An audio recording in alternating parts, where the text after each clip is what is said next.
is only war.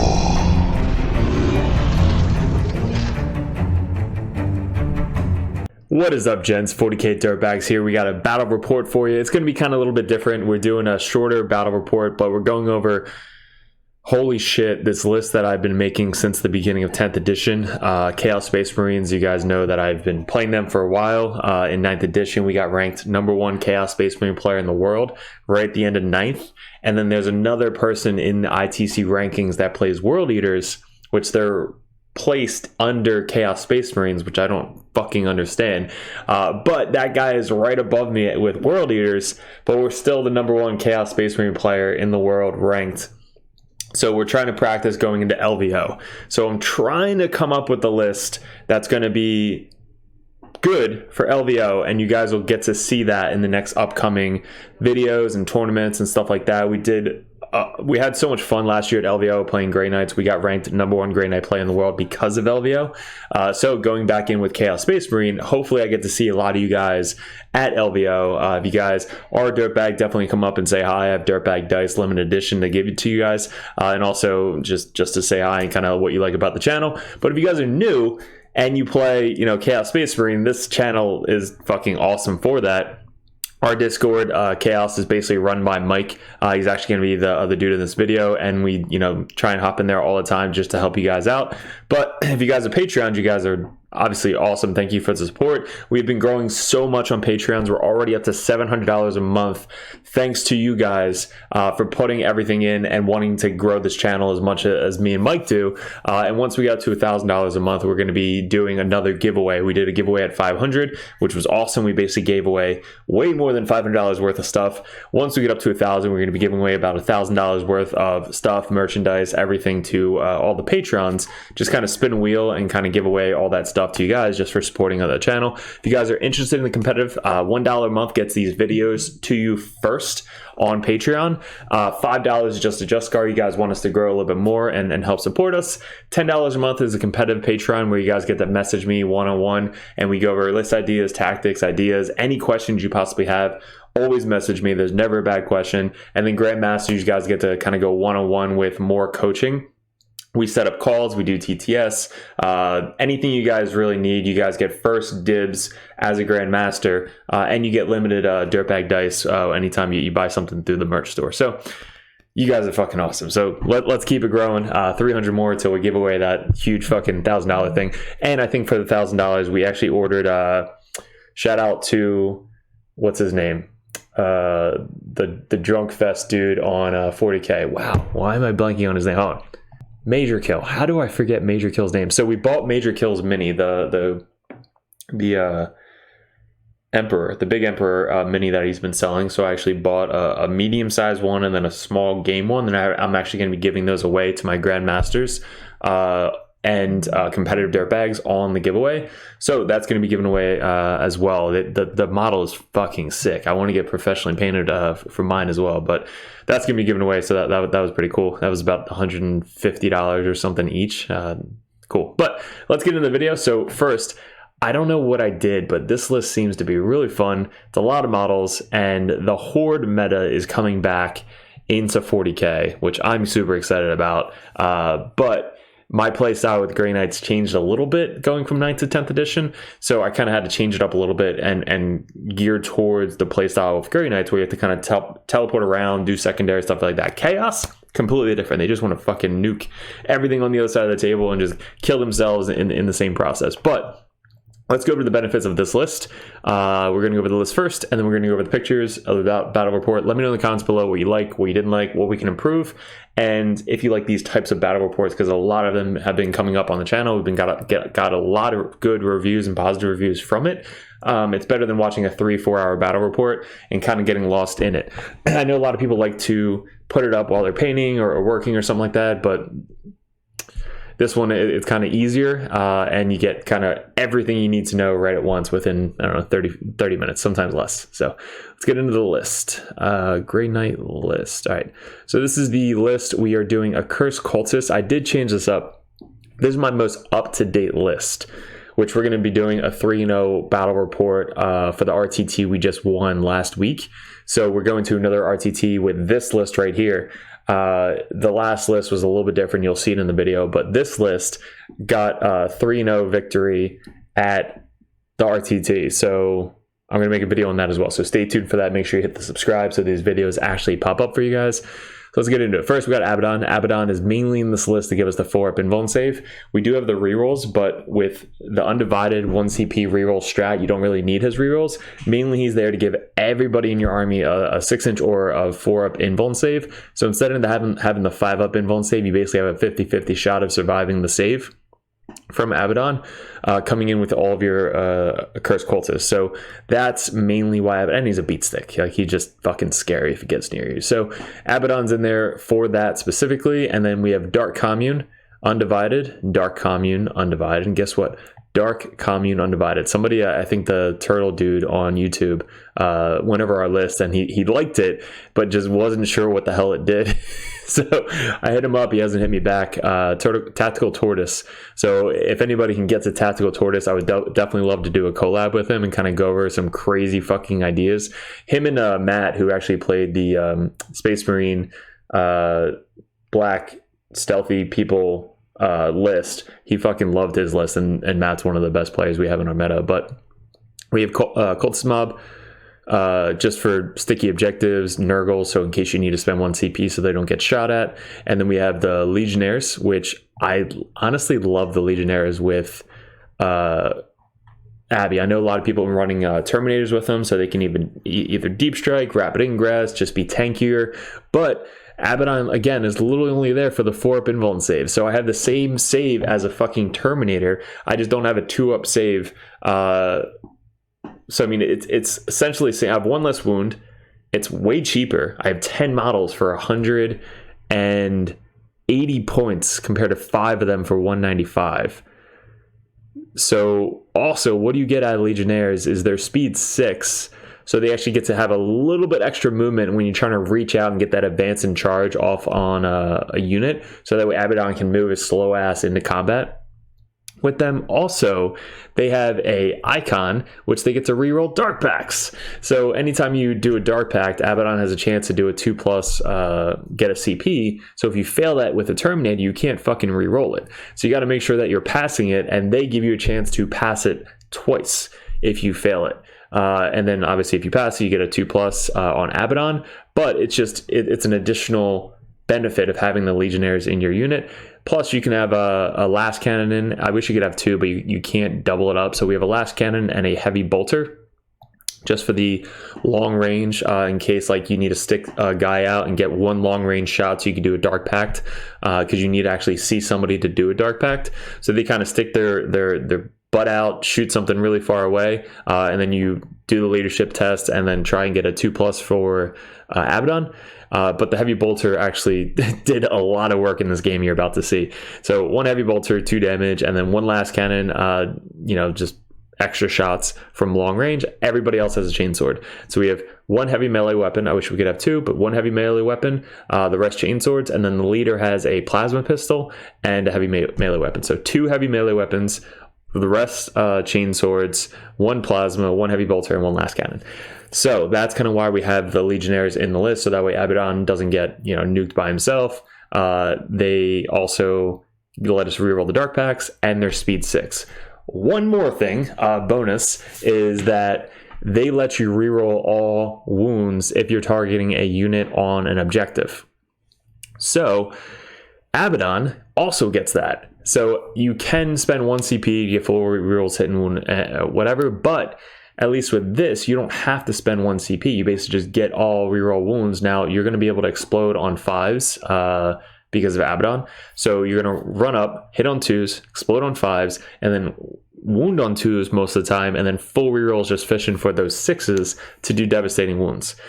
So that's just a free thing that the Legionnaires give you over the Terminators. I think the Terminators get to reroll hits, but these you get to reroll wounds. So that way Abaddon just fishes for those crits and just fucking murders whatever the hell he touches. He actually killed like 6 Dark Angel Terminators the last tournament he was in, because I rolled, it was like 6 or 8 devastating wounds. It was freaking bonkers. So that's why they're so good with Abaddon. So if you guys haven't tried them, even 5 of them, I mean, they're not going to be as hard hitting in combat, but 5 of them will get Abaddon to the target, at least if they're on an objective. They get to reroll wounds anyway. So that's why I like them in the list. You can put them any mark, it doesn't matter. Curse Cultists. So 3 fucking huge Accursed Cultist units. They are 6 big guys and 10 little guys, so it's 16 plus 5 for the Dark Commune. That's 21 models each on the table. Yes, Blast is going to be insane against them, but they have a 4-up invuln save and a 6-up Feel No Pain, so they're going to be really hard to move on the table. They're also OBSEC 2. I don't know why they gave them OBSEC 2, but every single model in that unit besides the Dark Commune is OBSEC 2. So that is 32, right? Math. 32, 16 times 2, 20, wow, 22. That's 22 OBSEC. 16 times 2, 32. It's 32 OBSEC on the point with that full unit, plus the 5 Dark Commune, but they're usually trailing back anyway. So that is insane for this type of meta with secondaries, stealing objectives, doing primary, stuff like that. So another good thing with the Dark Commune is they get advance and charge for free once per game, and +1 hit, +1 wound. So 1 CP gets to reroll all hits, all wounds, advance and charge, +1 to hit, and +1 wound, and a 5-up or 4-up invuln save, and 6-up Feel No Pain, and they're OBSEC 2. I need more fingers to do how much shit this unit fucking has. And they get to bring 1 big guy back or 3 little guys every command phase. Your command phase, my command phase. Your command phase, my command phase. In 2 fucking command phases, 2 turns, I just brought back 12 fucking models or 4 big guys. Like that's per unit. That is every fucking unit. If you kill them, they come back. It's so good, and they weren't even touched in the data sheet. So when I made this, I actually made this list right when 10th edition came out, and I saw the new rules and how broken this fucking unit was going to be. So I automatically bought 6 units of them, or 6 boxes of the Accursed Cultists, and then I bought 3 Dark Communes. Used a lot of store credit, but then we bought 3 Forge Fiends, and then we had basically everything else. I think Nurglings I had a 3D print, but we bought so much of this list because it was all brand new. We didn't run Accursed Cultists back in 9th, but 10th edition they are everything now. So Mass Horde. So basically everything that this list is made around is the 4-up invuln save, the huge Accursed Cultist units, and just super OBSEC on all the points, and they're really quick. There's something that I did in this battle report that I didn't do in the tournament, or that I did in the tournaments I didn't do in this battle report, and we'll go over it with these guys. So then we have Chaos Bikers. If you guys haven't run these guys, they should be on almost every single list. They're just too good for their points. 85 points. They're Nurgle, so they can be not shot outside 12 inches if you need them for secondaries. I put all mine with plasma, so 1 plasma pistol on the leader and then 2 plasma gun. That's 5 plasma shots within 12 inches, and they're Nurgle, so they explode on 5. So let's say they come in on the board edge and they're not doing secondaries and you just need them to kill some Marines. You fucking just unload on them. 3's to hit, 5's explode, and then usually 2's because it's strength 8 on the overcharge, AP 3, 2 damage. Like I brought some in and I shot a 10 Marine unit, and I killed 5 of them, and he's like, holy shit, I didn't see that happen. I was like, I didn't either. So that was insane. So that's kind of what the bikers do. They're also there for every turn they get to come off the board, and they go into strategic reserve, but it doesn't specifically say that you have to bring him back on next turn. So when you go into strategic reserve, you could stay off in strategic reserve and come back on whenever the fuck you need them. So let's say you don't need them till turn 4, turn 5, like whatever you need. Usually you come back on and kind of block out your backfield or the other field, but if you don't need them that turn or need them to block something out, just keep them off the table until you get a good secondary that you use them for. That's when you bring them back on. If you have a bunch of Marine units kind of like chilling out in the corner, and you just want to shoot some of them, bring them on and just kill a bunch of them. So we're actually bringing 2 units this time. In this video, there's only 1, but in the tournament, I brought 1. But we're trading Horon for another bike unit. So 2 bike units, both with plasma, both with Nurgle. So if you really need to bring just 6 fucking bikes on at once and have 2, 4, 5, 6 plasmas going into a unit, all hitting on exploding on 5s, that's gonna fucking nuke a unit. So I'm super excited to run that. I got them ready to go for tomorrow. Actually, is when the tournament is. 2 Forge Fiends, 180 points. They did go up 15 points, which was a lot less than I thought they would go up. I thought they'd go up to 200 points or so, 205. All with ectoplasmas. Mike is trying them out with the autocannons. I think if you can do the rerolls with Abaddon, that the autocannons would be good to test out. But for me, I'm using the 4-up invuln save, so I don't need the rerolls. So they're basically just hitting on 3s, exploding on 5s, wounding on 2s, most stuff, 3s on the vehicle. So they're just there to kind of be long range shots, and they're Nurgle, so that way they can explode on 5s and not be shot at if I need them to be. So one usually walks on, one starts on the table. They're still really, really fucking good, and they're blast. Like 3d3 blast is nuts.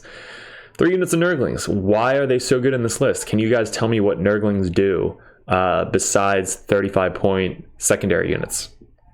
Every time I ask, like, why do you have Nurglings in your list? They're like, oh, it's a cheap secondary unit. I'm like, yeah, but what else? They're like, I don't know. They do actions. I'm like, yeah, but what else? Like, I don't know. I'm like, dude, they have a fucking 6-inch aura of -1 to hit in melee. What? For 35 points, you basically just fuck over most melee armies for 6-inch aura. So if they're like behind a wall, behind your Cursed Cultist unit, behind Abaddon, you basically keeping them up with 2 of your Cursed Cultist units, whether them coming in from deep strike or starting on the board and then just advancing right behind them. You keep them safe, like out of line of sight, but they're a 6-inch aura of just no, or -1 to hit. So let's say you're in combat with a unit or a vehicle or a character. On your turn, they get to fight first because the defender goes first, but then you just run up your Nurgling unit next to that unit. Now that unit's -1 to hit. And you can move up, do an action, and then still give it -1 to hit aura. Like, that is so good for 35 points. And it went down. I think they were, 40 points? Now they're down to 35 points? Sure. Why not? So we're going to add 3 units of them. I usually start 2 on the board because they have advanced deployment. So you can start them on, like, other places of the board that you're not going to be shot at turn 1. So you start it behind a wall, wherever it may be, and then you start one kind of like near the center, so that way if you do get like cleanse or the one where you have to be within 6 inches of the center, they do that turn 1. You have engage in all fronts most of the time with the Nurglings in 2 quarters, and then Bikes or somebody else can move to the next quarter. So like you have to prepare for turn 1 secondaries, and these guys help out with that so much. Here's the secret tech. Sorry if this is taking a little longer. Seekers. Why are Seekers good? So I spent one night going through most of the Chaos Codex or Index, and Seekers stood out to me because they are 85 points for 5 models. We're spending 85 points for 3 Bikes. If I really wanted to, I could go 2 units of Seekers instead of a unit of Bikes, which we might test out in a battle report. But for now, we're testing out just 1 unit of Seekers, so that way our Bikes can mainly focus on secondaries. But our Seekers are there to get us first turn behind enemy lines, first turn engage in all fronts, first turn of stealing an objective, first turn of like something.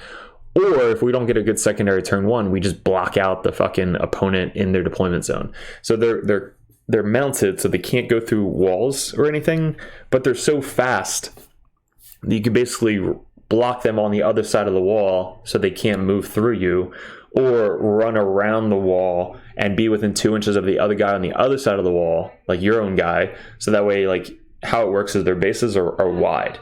So there's 5 of these big ass bases, and you spread them out so far, like the distance is probably like, I can't even show you on camera. It's like this big. That you're able to block on their table edge. And how you do that is you deploy them aggressively, but make sure that you're deploying them because they have pregame move 9, scout move 9 for some reason. They then can scout back behind cover or forward behind cover, so that way they don't get shot turn 1. And you put them the opposite side of the other Nurgling. So if the Nurgling is in your top left corner, these guys are kind of in the center to your bottom right corner. And the reason you do that is, again, because of engage in all fronts or cleanse or something like that. So that way they can get you secondary points turn 1, just like the Nurgling. So you're setting up secondaries turn 1 with these guys. And if you don't get secondaries that you need them for, you're fucking just advancing them and blocking the entire army in their deployment zone. So they can't walk within 1 inch of you unless they have fly. They just fly over you, or they're Titanic, something like that. So when they move, you have to make sure they stay 1 inch away from you. So their bases are within 2 inches of each other. So they can't fit a small base within your bases unless they charge you, but then they have to end base space anyway. So what you do is you scout move 9. Let's say you go first. You scout move 9, and then you get reroll advances and charges, and they get +1 to their charge again for fuck knows who knows what reason. So they scout move 9, and then they advance 14 inches plus d6 with a reroll. What? So you're fucking moving 9 plus 14, that's 23 inches plus, let's say, another 3. You're moving 26 inches across the table and then spreading the fuck out with these Seekers. Now again, this is secret tech. Hopefully this makes my channel blow up and all you guys like, oh my god, Dirtbag is a genius. Yeah, probably not, but at least this is going to start off a trend of holy shit, Seekers are going to be sold out everywhere. Yeah, so you have to know what to do against them, and you have to know what to do with them, because if they're on your side, obviously it's easy, but if you're going against them, it's kind of hard to block that out, especially if you're going second. So it's going to be very annoying. You're going to have some Overwatch shit killing, because they only have a 5-up save, invuln save. So Overwatch, like if you have pretty good Overwatch with a lot of shots, Overwatch can kill them. So watch out for that as well. So what do we got? All right. So that is the list, guys. The one in the video, the difference is I believe we have 1 unit of bikes, and then we have Horon and no Seekers. So we have Horon in there instead of that, and I think that's really the biggest change. Yeah. Okay, so let's go over the pictures, and then we'll be back.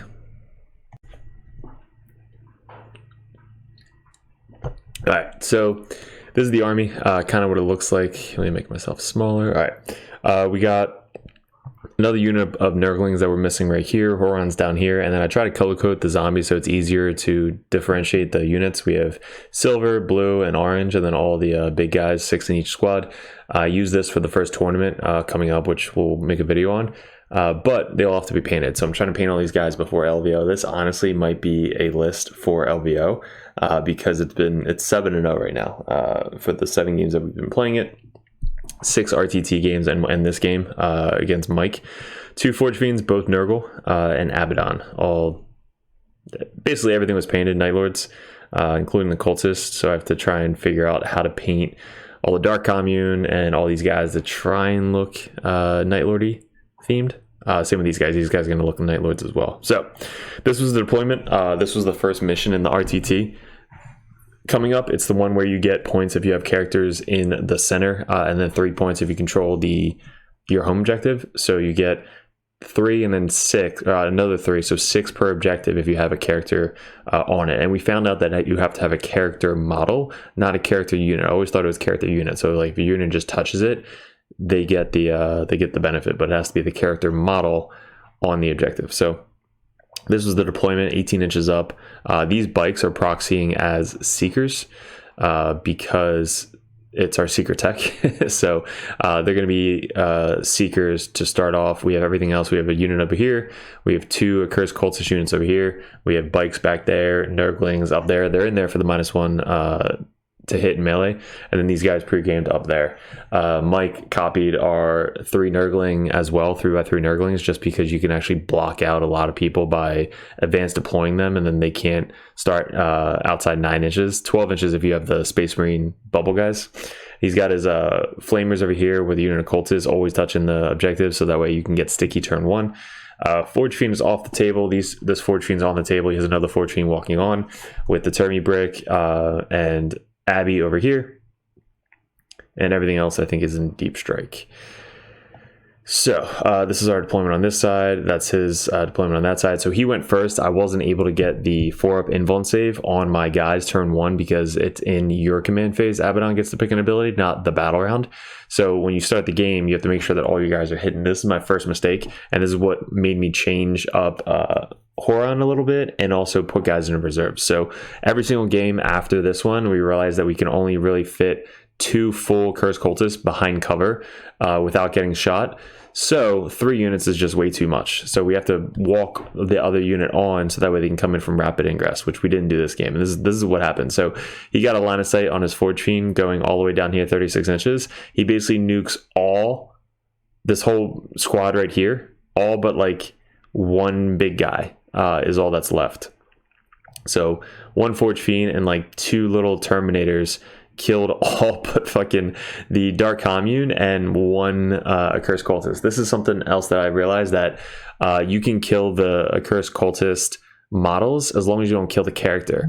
So the models are part of the unit, so you can differentiate, or you can put wounds onto the specific, the 4 extra models you get in the Dark Commune. So that's 4 extra guys you can kill with big shots compared to killing your Accursed Cultists, because once all of your Accursed Cultists are dead, then they lose the Feel No Pain. They also lose bringing guys back. So you get like 4 extra shots, 4 extra wounds on your unit before you have to take a Accursed Cultist. So that I didn't realize going into this, or else all 4 little guys would have died. We still would have had probably 2 big guys left, 2 or 3 big guys, because I killed a lot of big guys because it's damage 3. So that was a big mistake that we found out. But everything else on my turn is we moved everybody up 1 inch away from the wall so that way he can't advance and charge and get to me. Then everything else kind of spread out. We blocked the backfield from any deep strikes. We put a last cannon heavy bolter into his Forge Fiend on the other side over here. So these 2 guys kind of stuck out a little bit to shoot the Forge Fiend. The Nurglings moved up because we got the center objective. So if you hold the center and they're not wholly within the center, you get points. So that's why the Nurglings are super good, especially on turn 1. And everything else kind of ran up. So we had this Cursed Cultist unit run up. We had these guys spread out, making this sticky. Abaddon scooted over, and everybody else kind of spread out.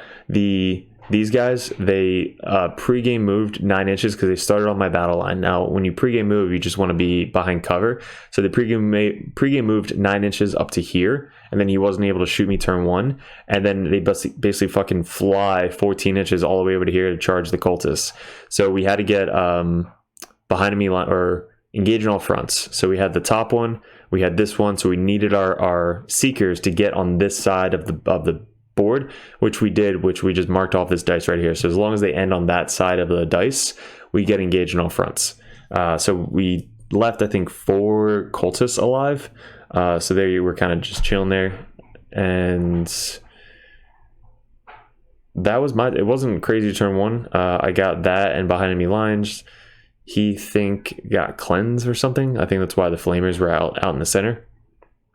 So his turn 2, oh, I forgot to mention. Turn 1, this was crazy. We did not expect this. I didn't expect it. He didn't expect it. We shoot fucking the heavy bolter into the Forge Fiend, and he didn't nurgle it because they're like, all right, heavy bolter, 1 last cannon shot. It's fine. Nothing's going to happen. We then shoot the heavy bolter, and I think we hit like 2 times, which then exploded into 4 times, and then we wounded 3 times, and then he fails all 3 saves. So he just took 6 damage from the heavy bolter, and then that leaves him with 6 wounds left. So then my last cannon shoots, rolls a 5 to hit, explodes into another last cannon shot, wounds him twice, and then I think he failed maybe both, and then we rolled like a 4 or something +1 each, which makes it 6, and then just explodes. So 2 guys in the Legionnaire unit with the Abaddon and all the marks fucking blew up a Forge Fiend turn 1. So both of us, again, did not expect that. He didn't expect that. I was like, holy shit, I rolled hot, you rolled like shit. We blew up the Forge Fiend turn 1. So trading 2 Legionnaire shots to kill 1 Forge Fiend turn 1 was kind of what started this game off the way it did. So on his next turn, he had to bring the next Forge Fiend on and try and finish off either these Legionnaires sticking out or these Cursed Cultists down here. But this is where he starts to kind of move everybody up. So he deep struck the Flamers outside 9 inches on the objective. He advances the Terminators up here. The Forge Fiends hop down here. This is a 4-man squad, and they're within 6 inches of Abaddon to get all the full rerolls. The Cultists down here fell back. The Flamers kind of scooted up and stayed where they are. And he basically just unloads everything into, I think, this 36 inches away into this Cursed Cultist unit. So Abaddon's there, so I get 6-inch ore on this Cursed Cultist, 6-inch ore on these guys, and 6-inch ore on basically everybody else. It doesn't work on the Nurglings, though. So these Obliterators, I think, nuked my Seekers because they didn't want the Seekers to run up and steal his home field objective, or just do secondary. So the Obliterators killed the Seekers. The Terminators, I think, couldn't get line of sight onto really anybody, so they kind of just hung out, and the Forge Fiend shot the Cursed Cultist all the way down here. So this is all we have left of the Cursed Cultist unit. I think he killed just all the small guys. This was something that we also found out, that it's at the end of every turn you do the coherency. It's not the command phase, because I would have killed, really this guy and just left him over here. But it's every turn you figure out both sides, who's not in coherency, and then you remove models to keep them in coherency. So instead, I just put 3 little guys back to bring them back into coherency. Instead, what I would have done was kill this guy, keep the guy over here, and then just make 3 more, because then they're all in coherency. So that was a mistake that we learned in this. Again, don't really run hordes that much, but now running hordes, you need to know all these little details. So every single turn, you go both sides. If they're out of coherency and you're out of coherency, you both remove models to put them back into coherency. And at the end of his turn 2, we actually rapid ingressed our Horon model down here onto the objective. So we were 24 inches away of the Obliterators, so the Obliterators couldn't shoot me, and then everything on this top of the board couldn't see our Horon. So basically we just stole 6 points by rapid ingressing our Horon onto this objective. And this is great for rapid ingress, this mission, because now you're getting closer up the table, and you can actually walk within 6 inches of the table edge to get on this objective. So this is great for really any army that has a character that can rapidly ingress, either deep striking or just walking on the table edge. You basically steal 6 points from your opponent. So if I were to have, let's say turn 1, this Cursed Cultist unit didn't get shot, they then would have rapid ingressed onto the side table edge. I would have had a full Cursed Cultist unit here with just the character towing in on this objective, so that way they can kind of just move up and then charge these Flamers to kind of steal the home objective as well. So then I still would have had 1, 2, 3 Cursed Cultist unit on the table. So yeah, Seekers died, the Nurglings right here died, and I think 8 of these Cursed Cultists kind of got shot off the table. And now it's our turn to basically just launch out. So everything basically can advance and charge with the Dark Commune, and they get +1 to hit, +1 to wound. So we do that on this squad. I think, don't do that on this squad. We just move up and try and get that charge off, because we weren't that far away. Basically, we're within, 10 inches here. So we move up 6. We only have a 4-inch charge. So I could save that on this squad, and then we advance and charge on this top squad up here. So this gray squad is the full squad. They advance and charge. This blue squad is the squad that got shot turn 1. So my command phase, I bring 3 back. His command phase, I bring 3 back. And my command phase, I bring more back. So by turn 3 or turn 2, the bottom of turn 2, we already have half of our squad back onto the table, which then we can advance and charge to get on this objective, steal it from him, and start tying up his units over here. So we got the full unit back here. Abaddon did the advance and charge for 1 CP with Slanesh. So that way, if I make this charge on the Oblitz, I can at least take the Oblitz off the table. And then the Accursed Cultists can try and tie up the Terminators up here. This Accursed Cultist unit moved up, again, to try and get the Flamers off the board. And then the Nurglings moved up to do a cleanse, I believe, on this objective. Colts is doing their job back here, screening out the backfield. Bikes, I think, are off the table. Yeah, our bikes are just chilling off the table in reserves. His bikes came on back here to block out the backfield. And this is going to be go turn right here. So we make the charge. Oh, so this is what. All right. So notice 2 Forge Fiends walking in to either shoot his Forge Fiend or the Terminators.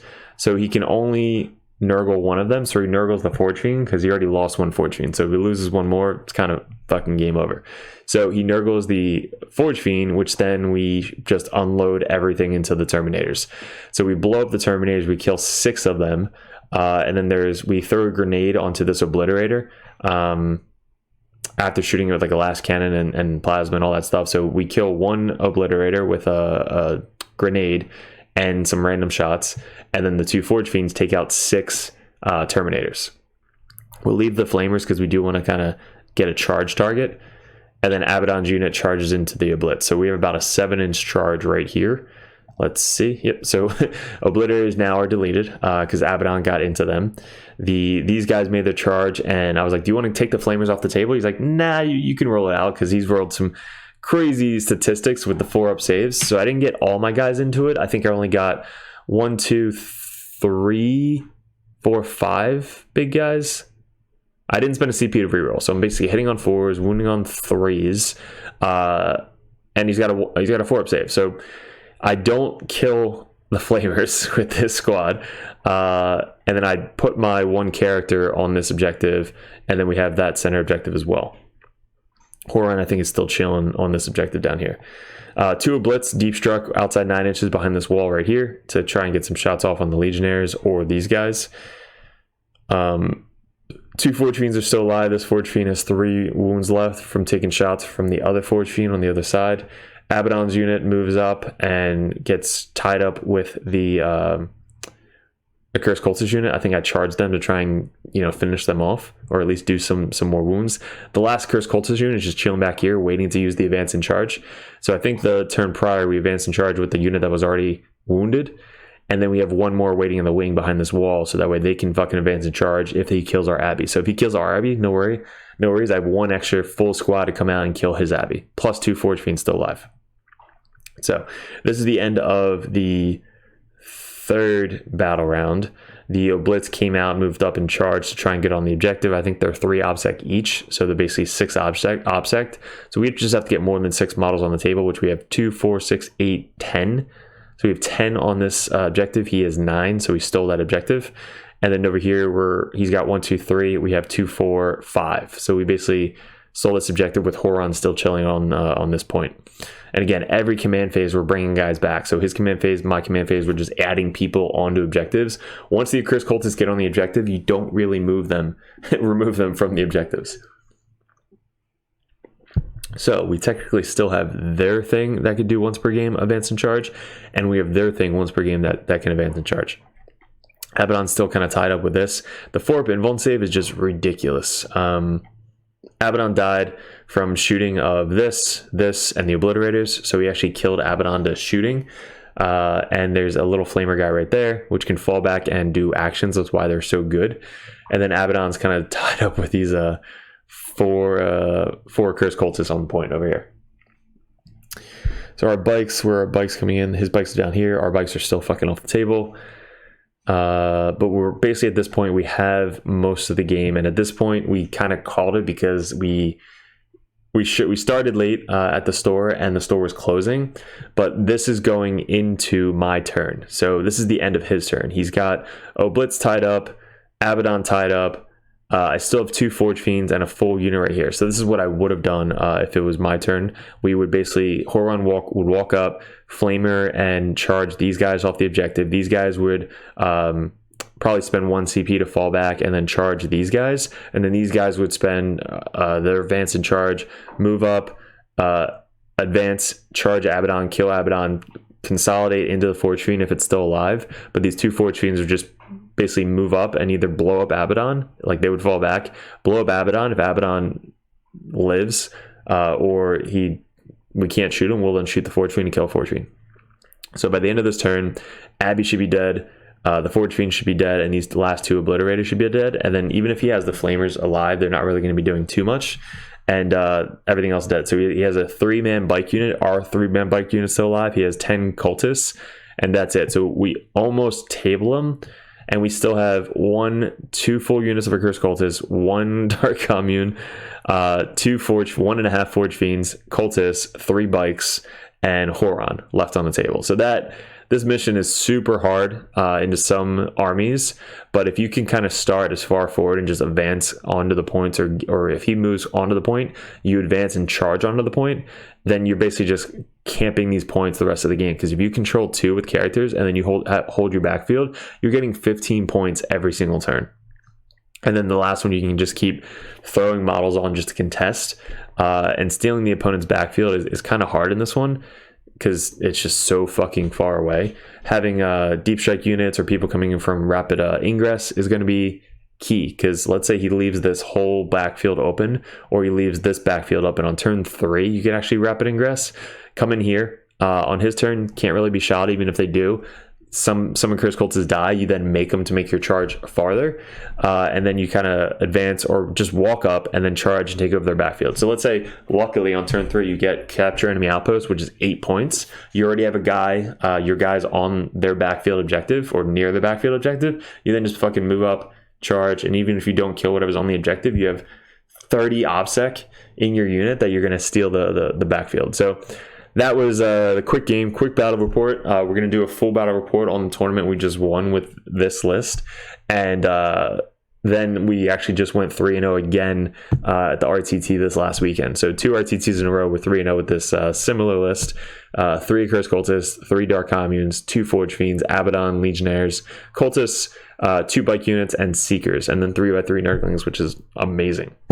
So hopefully you guys like these types of battle reports. Let me know in the comments below. Patreons, you guys are awesome. If you guys want to support the channel and have more of these videos come out, because they are coming out pretty frequently, you head over to Patreon and support the channel. $1 a month, you get first access on patreon.com, and then $5 just Karr if you just want to support us a little bit more. $10 if you're competitive, you want to get in the competitive scene and ask me questions, comments, list ideas, tactics, anything, always ask me. Then Grandmaster, if you want to see specific battle reports, go over specific lists for tournaments coming up, and we do kind of like talk on Discord. We set up phone calls and we go over specific stuff, one-on-one coaching for Grandmaster. So if you guys are any of those, make sure you guys are messaging me on Discord, so that way we can go over different ideas for the 40k game. So appreciate you guys. Hopefully you enjoyed the battle report. More to come very soon. Chaos Space Marines is super fun to play. So many different lists to try out, and we'll see you in the 3-0 RTT video coming up.